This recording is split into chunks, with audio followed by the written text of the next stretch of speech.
Action Aid Nigeria is happy to be associated with the national research on varied impact of rising insecurity in the lives of Nigerian women, research conducted by CG Africa in collaboration with other two of WVA project partners. Supporting this research through our Global Affairs Canada funded Women's Voice and Leadership Nigerian project is very strategic for us, and it aligns with the project overall goal, which seeks to allow women and girls to tell their stories, give them voice and space to tell their stories, and allow women's organizations to set and deliver on the agenda of ensuring that women and girls enjoy their rights. So supporting this research for Action Aid Nigeria is therefore very strategic, as it provides us with the evidence that we require to be able to design interventions and programs that meet the real needs of women and girls in Nigeria. This research aims to uncover the consequences of rising insecurity and gender differences, especially as it affects women. For long, women have suffered the aftermath of conflict and insurgencies across the country. Being the overwhelming majority in IDP camps, women are exposed to different kinds of vulnerabilities, from gender-based violence, sexual exploitation, stigmatization due to association with insurgents as former wives or as sex slaves. We do understand that insecurity is expanding in the country, and therefore programmers, government and other actors require resources that they can need to be prepared to respond to the rising insecurity in Nigeria. And we think women and girls telling their stories by themselves of the things that they feel, they see and they suffer is very important for this project. Therefore, we are happy to be part of this process. Women have lost their businesses, they have lost their livelihoods as a result of different types of conflict, they have lost their lands because of cattle rustling, and they are losing more on the opportunity to be educated, as more kidnappers and bandits are targeting them as hostages for ransom. We bring to light the plight of these women firsthand as you hear from them how different types of insurgencies and conflicts affect their lives. And we use this research to demand for action through our products, our fact sheets and policy briefs, which will be available on the Feminist Hub. Data consistently show that women are especially vulnerable to food insecurity and its health consequences. Research from the Nigerian Bureau of Statistics reveal that household food insecurity rates for female-headed households are particularly high. Before the EndSARS protest and the lockdown, farming activity was just coming up. We were doing well, going by what the economy was then. And as farmers, we were just trying to pick up. We were happy with the events that was going on. Birds were doing well. We were getting our birds from Ibadan with ease. But by the time EndSARS happened and we had the lockdown, the whole thing changed. You order for birds from Ibadan, you are unable to get them, especially the first 1 week. It just came suddenly. Nobody knew there was going to be lockdown the day it happened. And it just happened, and by the time we know what was happening, drivers were reporting dead birds. My mother was here in the shop. The time that time they were shooting gun for road. So these unknown men now pursue two boys. They come for the street. So my mother there for her shop, they cook. So they now release their corn. Their corn now go straight start my mother's shop, which is here I'm staying now, and touch her. The thing touch her by the side of her ribs and her hand. So the blood was too much. Nobody, no police or car to help. Before they can carry her out, she now give up. Since that time, there's nothing I can do. It's here, her shop, I stay. They manage myself. With that account, she they do to help these ones. She left for me because now she they feed me and my children since my husband not there. The Ministry of Agriculture and many development agencies have been making commitments to reduce food importation and increase food production in Nigeria. But this does not appear feasible in the nearest future. This is because farmers-herders clashes, and in recent times, banditry, kidnapping and protests are a significant threat to agricultural productivity. Nigerian women bear the brunt of it. Women lose their businesses and sources of livelihoods when caught up in conflict situations. When they trade in farm produce, tax collectors abuse and extort them endlessly. A meal is the most basic need. Women are under pressure night and day, daily to prepare these meals, and when it's not available, they utterly despair. There is need for significant understanding of the relationship between insecurity, health, and mental health. Every day, the media bring the horrors of the rising insecurity situation in Nigeria. Some recent quotations from the media depict the impact of insurgencies on mental health. We are living in a state of constant fear in Nigeria. Human insecurities take a toll on women's health and mental health. Insurgencies, banditry, unrest, tribal clashes, and more leave physical and emotional marks on women. When women move, children move, even babies unborn move. Women's reproductive roles are very delicate, yet they perform them traumatized, they perform them in blood, they perform these roles running. No wonder the maternal mortality rate skyrockets as insecurity rises. On 22nd January ka ọgụ bido daa na banye, and ka ọgụ ahụ bido daa adị n'ime nwa oruwezie 23rd. Ebe mgbabara n'ime ọya ka ime nwa bido n'ime, and oruwezie n'abalị mgbe mụzie nwa, and ozugbo m hụrụ nwa onwekwa onye nọ m nso nke ga-help m ka nwa na-ebe akwa onwe wonwu manụchi ime ọya ahụ gbapụta ọbịa mara ihe na-ese. So ka o ruzie ebe anọ onwekwa ihe ọ ga-eji kọtụrụ nwa m otu. So ọ banye n'ime ugbo ọfụkwa mmadụ ebe ahụ, ọkwa mma ka o ji wee kọtụrụ ya, and mgbe ahụ kọtụrụ ya onwekwa akwa nje, and mgbe ahụ na-agba ọsọ ahụ m lekwere anya na be anyị etinyego ọkụ n'ime ụlọ anyị, ndị niile juru ebe ahụ ọkụ were ha. So mgbe kuru nwa ahụ na-agba onwe ebe m ruru onwe woman help m.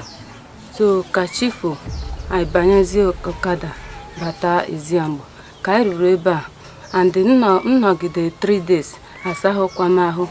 So ka m ruru ebe a ka ndị PCIC gotere m ihe eji eleta nwaanyị mụrụ nwa ofu ma pampas ihe niile. So n'ebe nnọkịta ka nwaanyị ahụ na-ejide anyị na nri n'ihe niile, enwekwa m help.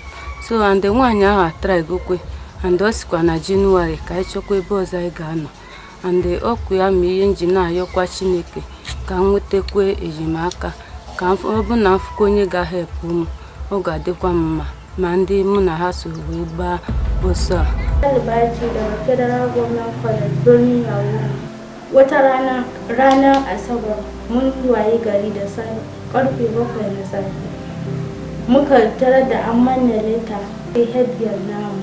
Ita ta karanta. Da ta karanta hankalinmu ya tashi sosai saboda mun ji sun ce za su shigo ranar Alhamis. Kwatsam ranar Alhamis muka waye gari da safe. Da za mu rubuta paper dama ranar biology. Da muka gama paper muka koma hostel. Muna zaune ba mu minti 5 ba kawai sai muka ta harbin bindiga. Harbi 3 lokaci daya aka yi. Na zo bakin gate na tsaya gate ɗin hostel ɗin. Na ga mutane na gudu suna shiga sabon dining ɗin da aka mana. Da tsoro ya kama ni kawai sai na hita. Ina hita na yi cikin dining ɗin da gudu ni ma na shiga. Dining ɗin dama akwai ɗakukuna ciki. Nan na samu ɗaya cikin ɗakukunan na shiga cikin ɗakin ban fi mu 20 ba. Kowa adda aiki kuma kuka muke. Sai wata kai sauri ta rage tana rukuwa. Kawai sai ga sun shigo. Suna shigowa suka kwashe waɗanda suka gani, waɗanda ba su samu sun shiga ko'ina ba. 12 suka shigo makaranta, ƙarfe 1 suka fita. Ni da ƙawaye na duk mu 5 ne da, amma an ɗauke 2 daga ciki. Mu 3 kawai muka saura. Muka yi gudu muka je bakin gate ɗin makaranta. sai muka samu mashin ɗaya muka hau muka je nan birnin yawo da aka ajiye mu. Muka haɗu da wani abokin baban ɗaya daga cikin ƙawaye sai ya ɗauko mu ga mota da ya kawo mu gidan mu ta yawo sai aka zo aka ɗauke mu aka kai mu gida. Jiya haka ya jawo mana rashin karatu zama gida yanzu saboda har ma daga cikin mu iyayen wasu sun ce aure za a musu. Girls in northern Nigeria tiptoe to schools. In the southeastern Nigeria, girls are forced to sit at home with violent men. Mondays, which used to be a day they enjoy freedom from violence, is no longer a good day. They are discouraged from schooling. From north to the south and east to the west of this country, uniforms are forced off the bodies of girls for ruthless sex. They become sex slaves and are forced into motherhood, still wearing their school sandals. They are denied sexual reproductive health rights. No respite until babies are yanked off their wombs. If the girls die, so be it. These girls are tired. Their bodies and souls are wearied out. They wish they were not born. Their teachers, who used to protect them from bullies in the school, have all disappeared to safety. If they ever find freedom, will education still matter? Skills for crafts, tailoring and catering that girls learned happily in groups in the past have become illusory. Will this ever end?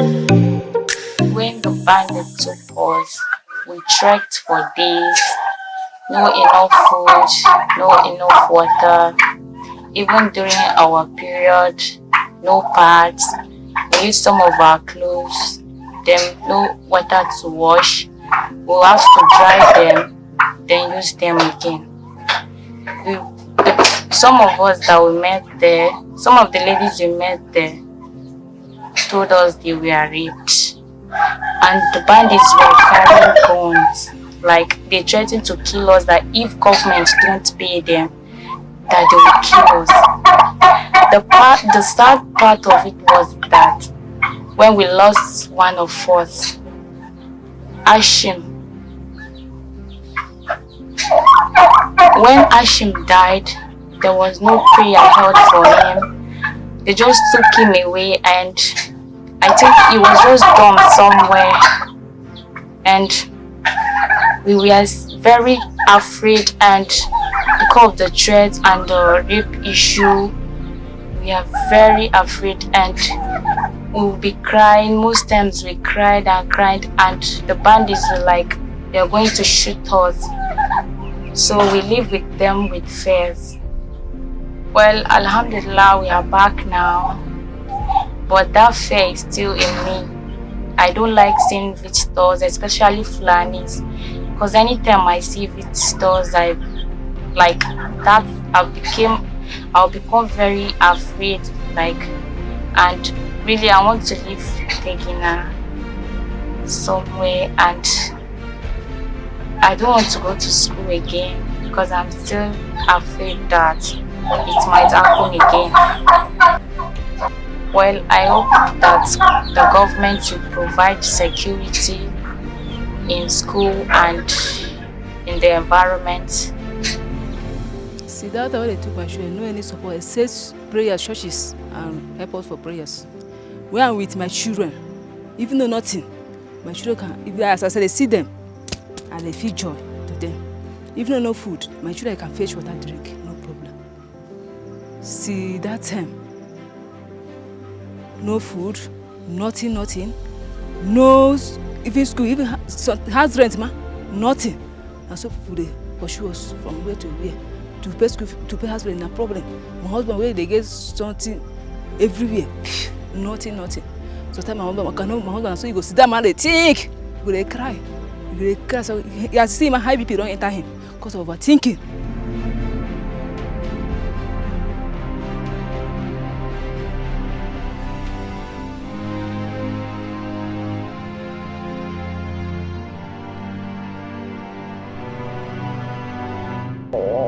Zan ben hi kapu hai. Mu ya chave no mom zan. Henge agwedzi na henge kumanyu munyi. Mu ya changbe mi afakiga. Siye kwane zan na gwebugu no mom henge. Sembu wagena ya hazakpa anango zanim yo. Tondi huamba yo. Tamfa me yamga. Kwa yambabu. Yuwe bangi zam yo. Me kimembo mata pangu fanga. Na kwa la zam yo kishi. Shi kwa ne zam yo ya. Ulamle la kwa kanango zanim yo shi numum ya saku. Mba. Nangu kuma weji mfamela kama zuwanu mu. Bam zuwanu mweshiga. Kwa la vihim dido. Shere vihim ya mfakiga. Hinge na haa kwa mwewe chi kwa miyamu fanga. Na hamgu sanu hilandu. Mone lumaya wase mhanja kwa yeshiri memine. Ine nenge don ya. Mungu mba ta. Kwa yanu yanza yo kishi. Mungu fane mwewe mkosi wega. Numu myangi saa. Mpamela acheke zuwamia.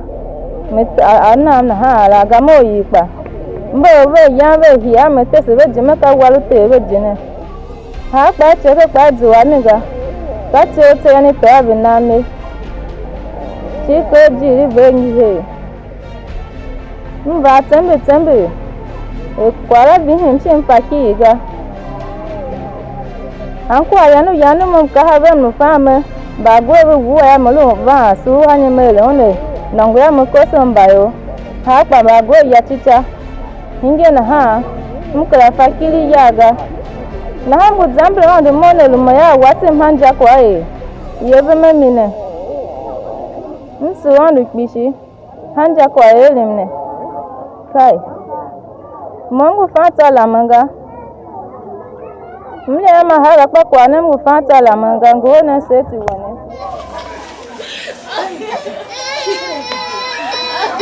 Mama shift.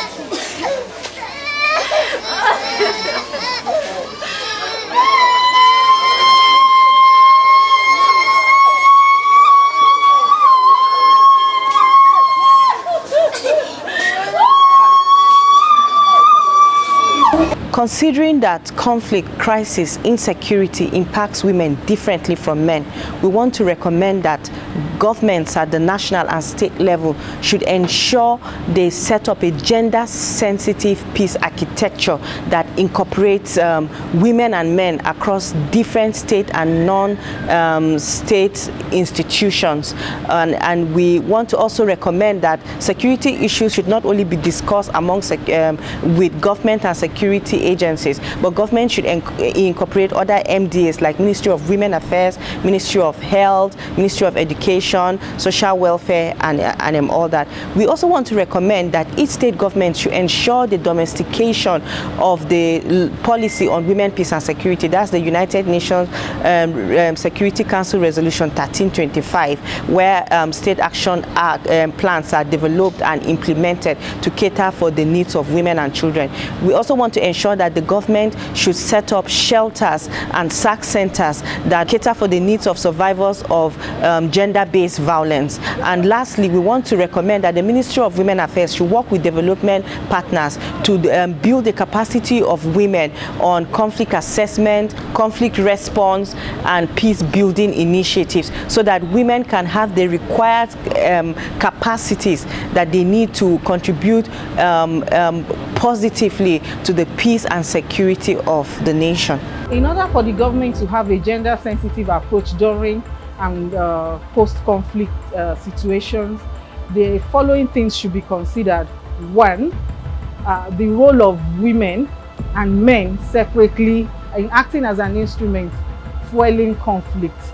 Secondly, protection. When it comes to the issue of protection, what are the needs of men and women separately during conflicts? Thirdly, involvement and participation should be considered. What role do men play differently? What role do women play differently during conflicts? This should be looked into and appropriate programs designed according to different roles played by both gender. Another thing the government can also look into is the issue of the security vote. Every state has a security vote. What percentage of this security vote is used during conflict and even in post-conflict situations. There should be a survivor fund that can be managed by Peace and Security Committee in the state that will be used to cater for the needs of women and girls and the needs of men affected by conflict separately. I am here to recommend what donor agencies should do to support gender-sensitive interventions during conflict and post-conflict reconstruction. There is a need for donor agencies to set up and also support already established community-level informal networks, platforms for women's political mobilizations to generate a mass of grassroots activists. These activists will become change agents and critical human resource base for early conflict warnings, conflict resolutions, and peace building. This year, CG Africa is privileged to lead the WVL annual research. Civil society organizations in Nigeria should please support the work that grassroots organizations do on peace building and conflict resolution. I would really want civil society organizations, especially the national ones, to please amplify the voices of the community-based organizations that work with women and girls, especially to ensure that they carry along elderly women and women living with disabilities. I will also want the national civil society organizations to please help to mobilize funding for their work. I will want civil society organizations to work with national agencies like the National Orientation Agency and the Federal Ministry of Women Affairs and Social Development to engage men in these conflict communities and post-conflict communities in addressing patriarchal norms to ensure that women's subjugation stops.